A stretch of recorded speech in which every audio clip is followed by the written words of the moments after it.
Hello friends, இன்றைக்கி நம்ம யூஸ்ஃபுல்லான கிச்சன் டிப்ஸ் அண்ட் ட்ரிக்ஸ் தாங்க பார்க்க போகிறோம். வீடியோ ரொம்பவே யூஸ்ஃபுல்லாக இருக்கும். மறக்காமல் வீடியோவை ஸ்கிப் பண்ணாமல் பார்த்தா மட்டும்தாங்க பார்க்குறவங்களுக்குமே புரியும்.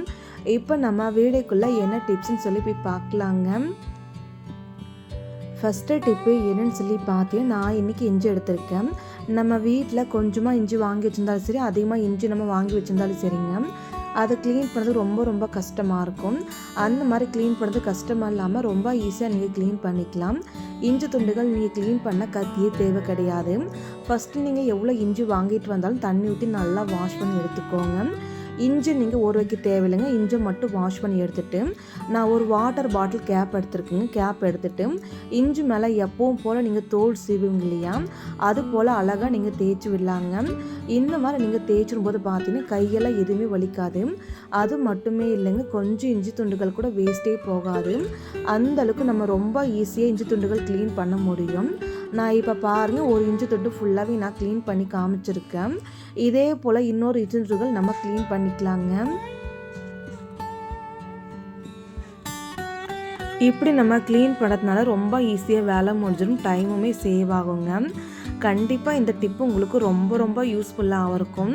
மறக்காமல் ஒரே ஒரு வாட்டி நீங்கள் ட்ரை பண்ணிங்கன்னா இனிமேல் இப்படி மட்டும்தாங்க நீங்கள் சுத்தம் பண்ணுவீங்க. இப்போ நம்ம 2 இஞ்சி துண்டுகள் ஃபுல்லாகவே நம்ம தேய்ச்சி எடுத்தாச்சு.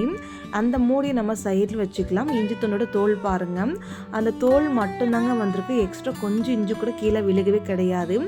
அந்தளவுக்கு சூப்பராக க்ளீனாக இருக்குது. இப்போ நம்ம இஞ்சி துண்டுகள் நல்லா வாஷ் பண்ணிவிட்டு வந்துடலாங்க. இப்போ நம்ம இஞ்சி துண்டுகள் நல்லா நம்ம வாஷ் பண்ணியாச்சு. இப்போ நம்ம ஒரு பிளேட்டுக்குள்ளே வச்சுக்கலாம். இது போல் உங்கள் வீட்டில் எவ்வளோ இஞ்சி துண்டுகள் இருந்தாலும் நீங்கள் க்ளீன் பண்ணி எடுத்து வச்சுக்கலாங்க. இந்த டிப்பு உங்களுக்கு ரொம்ப யூஸ்ஃபுல்லாகவும் இருக்கும், நல்லா பெஸ்ட்டாகவும் இருக்குங்க. கண்டிப்பாக நீங்களுமே ட்ரை பண்ணி பாருங்கள். அடுத்த டிப்பு என்னன்னு சொல்லி பார்க்கலாம் வாங்க. நான் இன்றைக்கி பார்த்தீங்கன்னா கண்ணாடி டம்ளர் எடுத்திருக்கேன். நம்ம வீட்டில் டீ டம்ளர், அதுக்கப்புறம் செராமிக் டம்ளர் எல்லாமே இருக்கு இல்லையா, நம்ம என்ன தான் க்ளீன் பண்ணி வச்சாலும் நல்லா பலன்னு இருக்காதுங்க. அதுக்காக இந்த டிப்பை நீங்கள் ட்ரை பண்ணுங்கள். இந்த டம்ளர் நான் முன்னாடி சோப் போட்டு க்ளீன் பண்ணி வச்சேன், ஆனால் அந்தளவுக்கு நல்லா பளிச்சுன்னு இல்லை. அந்த டம்ளர் மேலே கொஞ்சம் போல் கோல்கேட் அப்ளை பண்ணிவிட்டு ஒரு துணி வச்சு ஸ்பாஞ்சு வச்சுட்டு எல்லா பக்கம் நீங்கள் தேய்ச்சி எடுத்துகிட்டு அதுக்கப்புறம் தண்ணியில் வாஷ் பண்ணி நீங்கள் பாருங்கள். நீங்களுமே ஷாக் ஆவீங்க. நல்லா புதுசு போல் நல்லா பலன்னு பளிச்சுன்னு இருக்குங்க. அந்தளவுக்கு சூப்பராகவும் இருக்கும். இது போல் உங்கள் வீட்டில் எவ்வளோ டம்ளர் இருந்தாலும் நீங்கள் சுத்தப்படுத்தி வச்சுக்கலாங்க. அடுத்த டிப்பு என்னன்னு சொல்லி பார்த்தீங்கன்னா, உங்கள் வீட்டில் வேஸ்ட்டாக தூக்கி போடக்கூடிய ஒரு வாட்டர் பாட்டில் எடுத்துக்கலாங்க. இந்த வாட்டர் பாட்டில் இருக்கு இல்லையா, அது மேலே கவர் இருக்குது. அந்த கவரை நம்ம ரிமூவ் பண்ணிக்கலாங்க. பாருங்கள், இப்போ நம்ம கவரை ரிமூவ் பண்ணியாச்சுங்க. நான் முன்னாடியே பார்த்தீங்கன்னா வாட்டர் பாட்டில் உள்ளுக்குள் நல்லா நான் க்ளீன் பண்ணி வச்சுருக்கேன். அதுக்கப்புறம் ஒரு பழைய கத்தி வச்சு கேஸ் ஸ்டவ் நீங்கள் சூட் பண்ணிவிட்டு இந்த வாட்டர் பாட்டில் மேலே நீங்கள் சின்ன ஹோல்ஸாக நீங்கள் போட்டு விட்டுக்கணுங்க. நான் வீட்டில் காமிக்கிற பாருங்கள். இது போல் நீங்கள் கொஞ்சம் தள்ளி வாட்டர் பாட்டிலை உங்களுக்கு எங்கெல்லாம் தேவையோ அந்த இடங்களில் சின்ன ஹோல்ஸை நம்ம போட்டு விட்டுக்கலாங்க.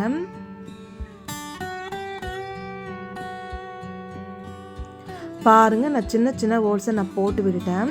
அதுக்கப்புறம் நம்ம வீட்டில் ஸ்பூன்லாம் இருக்கு இல்லையா, ஸ்பூன்லாம் எடுத்துகிட்டு நீங்கள் போட்டு ஹோல்ஸுக்குள்ளே நீங்கள் ஸ்பூனை வச்சுக்கலாம். பார்க்க அழகாக இருக்கும், ரொம்ப நீட்டாக இருக்கும், இடமும் சேவ் ஆகும். இதுக்குன்னு எந்த வித ஆர்கனைசர் வாங்க வேண்டாம்.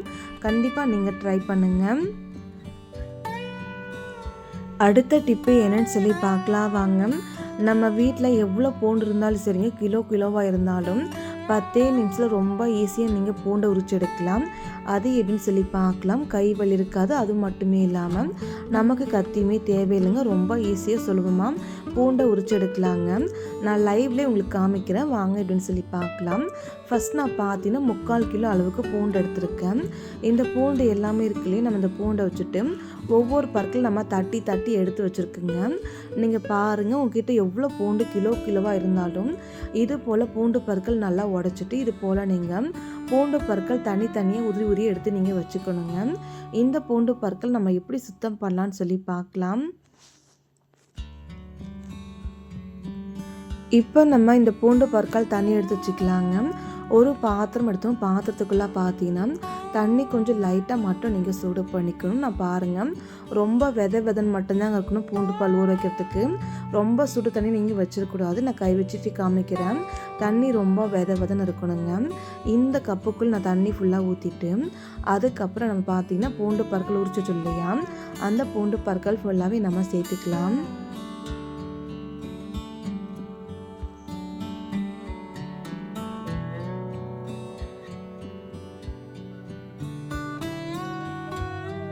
பாருங்கள் நம்ம பூண்டு பற்கள் ஃபுல்லாகவே நம்ம சேர்த்தாச்சு. அதுக்கப்புறம் கை வச்சு ஒரு டைம் நல்லா இது போல் கலக்கி விடுங்க. இது போல் நல்லா கலக்கி விட்ட பின்னாடி இந்த பூண்டு பற்கள் நீங்கள் வெறும் அரை மணி நேரம் மட்டும் ஊற வச்சுக்கோங்க. அதிக நேரம் நீங்கள் ஊற வைக்க வேண்டாம். நான் பார்த்தீங்கன்னா அரை மணி நேரம் மட்டும்தாங்க ஊற வச்சுட்டேன். இப்போ அரை மணி நேரம் போல் ஆகிடுச்சு. இப்போ இந்த பூண்டு பற்கள் நீங்கள் பார்த்தா தெரியும் நல்லா ஊறி வந்திருக்கும். அது மட்டும் இல்லாமல் பூண்டு பற்கள் மேலே இந்த வெள்ளைத்தோல் இருக்கு இல்லையா, அது எல்லாமே ரொம்ப ஈஸியாக கிளியர் ஆகிடும். ஒவ்வொரு பூண்டு பற்கள் நீங்கள் எடுத்துகிட்டு கையால் நல்லா நீங்கள் ப்ரெஸ் பண்ணிங்கன்னா அந்த பூண்டு தோல் பக்கம் பாருங்கள் ரொம்ப ஈஸியாக மேலே எழுந்து வந்துடுங்க. அதுக்கப்புறம் ரொம்ப ஈஸியாக நீங்கள் பூண்டு தோலை எடுத்து விட்டுருலாங்க. இந்த மாதிரி நீங்கள் க்ளீன் பண்ணும்போதும் ரொம்ப ஈஸியாக நீங்கள் க்ளீன் பண்ணிக்கலாங்க. அது மட்டுமே இல்லாமல் கை வலி எதுவுமே எடுக்காது. சும்மா நீங்கள் ஒரு பூண்டு பால் எடுத்துகிட்டு லைட்டாக அழுத்திட்டு அது மேலே இருக்கிற தோல் ஒரு டைம் ஒரு பக்கம் நீங்கள் இழுத்தீங்கன்னா அந்த தோல் ஃபுல்லாகவே பூண்டு மலக்கிறது எல்லாமே வெளியே வந்துடும். பூண்டுமே பார்க்க ரொம்ப சுத்தமாக இருக்கும். நான் உங்களுக்கு லைவ்லேயே பண்ணி காமிச்சிட்ருக்கேன், நீங்களே பாருங்கள். அழகாக நம்ம ஒவ்வொரு பூண்டாக எடுத்து ஒவ்வொரு பூண்டு மேலேயுமே லைட்டாக அழுத்தினா நாலா பக்கம் பூண்டு தோல் நல்லா உடஞ்சி வருங்க. அந்த டைம் நம்ம பூண்டு தோலை மட்டும் எடுத்து போட்டுக்கலாம். இது போல் நீங்கள் பூண்டு தோலை க்ளீன் பண்ணிங்கன்னா பூண்டு பால் அழகாக உறிஞ்சிருந்துடும். அது மட்டும் இல்லாமல் கொஞ்சம் கூட கைவலி இருக்காது. ரொம்ப ஈஸியாக நம்ம உட்காந்த இடத்துல இருந்துட்டு டிவி பார்த்துட்டு அழகாக 10 நிமிஷத்தில் 1 கிலோ பூண்டு நம்ம உரிச்சு எடுத்துக்கலாங்க. அந்த அளவுக்கு ரொம்ப ஈஸியாக இருக்கும். இப்போ நான் பூண்டெல்லாம் உரிச்சிட்டு காமிக்கிறேன், நீங்களே பாருங்கள் எந்த அளவுக்கு ஈஸியாக இருக்குன்னுட்டு. நம்ம சின்ன பூண்டு உரிச்சாலும் சரி பெரிய பூண்டு உரிச்சாலும் சரிங்க, எந்த பூண்டு பண்டில் உரிச்சாலுமே நீங்கள் ரொம்ப ஈஸியாக இருக்கும். அதில் ஒரு சில பூண்டு பற்கள் மட்டும்தாங்க ரொம்ப டைட்டாக இருக்கும். மற்றபடி எல்லா பூண்டுமே ரொம்ப ஈஸியாக உரிச்சு எடுத்துக்கலாம். இப்போ நம்ம எல்லா பூண்டு பற்களையும் நம்ம உரிச்சு எடுத்தாச்சு. அதுக்கப்புறம் இந்த பூண்டு தண்ணி இருக்குல்ல, இந்த பூண்டு தண்ணி நீங்கள் நல்லா கழட்டு நீங்கள் செடிக்கு உரமாக நீங்கள் ஊற்றி விட்டுக்கலாங்க. அப்புறம் செடியுமே நல்லா வளருங்க. இப்போ நம்ம பார்த்தீங்கன்னா பூண்டு எடுத்து வச்சுக்க நம்ம க்ளீன் பண்ண பூண்டு எல்லாம் இருக்கு இல்லையா, அதையெல்லாம் நீங்கள் எடுத்து வச்சுக்கோங்க. இந்த பூண்டு பற்கள் நம்ம தண்ணியிலேருந்து எடுத்து க்ளீன் பண்ணதால நல்லா ஈரமாக இருக்குங்க. நீங்கள் ஈரத்தோடு ஸ்டோர் பண்ணி வைக்கக்கூடாது. இப்போ நம்ம நல்லா ஃபேன் காற்றுக்கு ஆற விட்டு எடுத்து வச்சுருக்குங்க. நீங்களே பாருங்கள் நல்லா ஃபேன் காற்றுக்கு ஆற விட்டு காமிக்கிறேன். கொஞ்சம் கூட ஈரத்தன்மை இல்லைங்க, நல்லா பலன்னு ரொம்ப சுத்தமாக இருக்குங்க. இப்போது நம்ம இந்த பூண்டு எல்லாமே நம்ம எப்படி ஸ்டோர் பண்ணி வைக்கிறதுன்னு சொல்லி பார்க்கலாம். நான் மறுபடியுமே சொல்கிறேன்னு நினைக்காதீங்க. பூண்டு பற்களை நீங்கள் நல்லா நீங்கள் காத்தோட்டமாக ஆற விட்டு எடுத்துக்கணுங்க. இந்த பூண்டு பற்கள் நீங்கள் தனியாக எடுத்து வச்சுக்கோங்க. அதுக்கப்புறம் நம்ம ஒரு பிளாஸ்டிக் பாக்ஸு, அப்போல்லாம் நீங்கள் ஸ்டீல் பாக்ஸு, உங்ககிட்ட எந்த பாக்ஸ் இருக்கோ நீங்கள் எடுத்து வச்சுக்கலாங்க. இந்த பிளாஸ்டிக்குள்ளே பாக்ஸுக்குள்ளே பார்த்தீங்கன்னா சின்னதாக ஒரு நியூஸ் பேப்பர் மடித்து போட்டிருக்கேன். உங்ககிட்ட நியூஸ் பேப்பர், டிஷ்யூ பேப்பரை, அப்போல்லாம் நார்மல் பேப்பரை, எந்த பேப்பராக தான் நீங்கள் மடித்து போட்டுக்கலாம்.